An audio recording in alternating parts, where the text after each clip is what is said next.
दोस्तों एक major general साहब की ग्रेचुटी बंद कर दी, कम्यूटेशन बंद कर दिया और रिकवरी शुरू कर दी है, क्योंकि आचरण सही नहीं था, उनके ऊपर भ्रष्टाचार का केस था।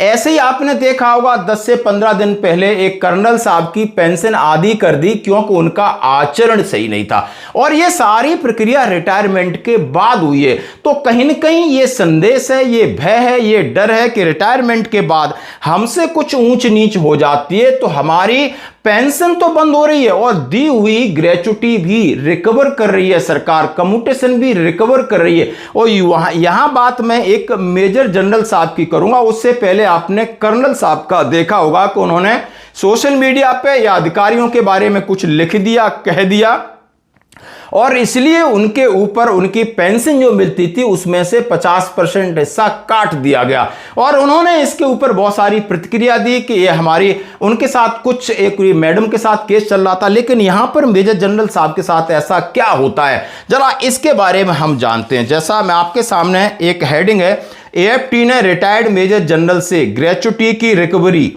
रोकी, अपील पेंडिंग होने पर एक्शन का कोई आधार नहीं है। आप समझ सकते हो, मैं आपके सामने एक मेजर जनरल साहब हैं जो सेना से 30 सितंबर 2022 को रिटायर्ड होते हैं। रिटायर्ड होने के बाद उन्हें ग्रेचुटी मिलती है, उन्हें कम्यूटेशन मिलता है, पेंशन मिलती है, सारे पेंशनरी बेनिफिट मिलते हैं। लेकिन 2019 में उनके ऊपर एक कोर्ट ऑफ इंक्वायरी थी, एक इक्विपमेंट की खरीद फरोख्त में उनके ऊपर रिश्वत लेने के आरोप थे, और लगाने वाले आरोप थे सेना के अधिकारी जो इनके नीचे थे।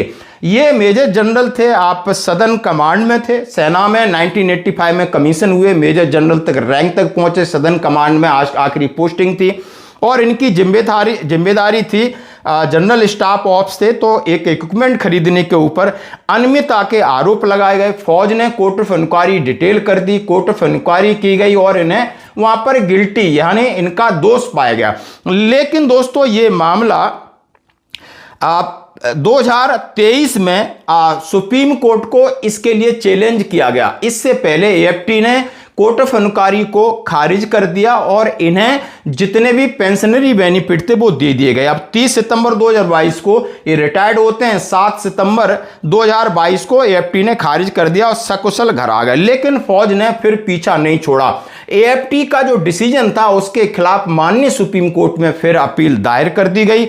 अब अपील दायर करने के बाद होता क्या है कि जनवरी 2026 से, अभी आप समझ सकते हो इसी साल के अंदर, इस साल के अंदर उनका एक कोरेजेंडम पीपीओ निकल के आता है और वहां पर ग्रेचुटी को जीरो कर दिया जाता है, कम्यूटेशन को रिकमेंडेशन बंद कर दी जाती है, और उनकी 1,18,000 पेंशन थी उसको काट करके 75,000 से 76,000 रुपए महीना कर दिया गया है।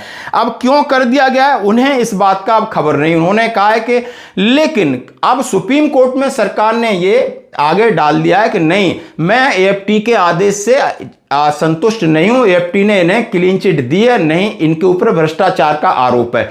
यानी 2022 से 2026 तक इस केस में उलझे पड़े हैं और उनके ऊपर अब फिर उन्होंने दोबारा एएफटी में केस किया है। तो आप देख सकते हो आने के बाद भी कहीं न कहीं हमें इस कोई देशद्रोह या इस तरीके के मामलों से बचना होगा, नहीं तो आप समझ सकते हो एक मेजर जनरल साहब का उदाहरण देख लिया, एक कर्नल साहब का उदाहरण देख लिया, यानी इनकी पेंशन किसी की रोकी जा रही है, किसी की ग्रेचुटी रिकवर की जा रही है। हालांकि मामला अभी भी ये कोर्ट में लंबित है। धन्यवाद।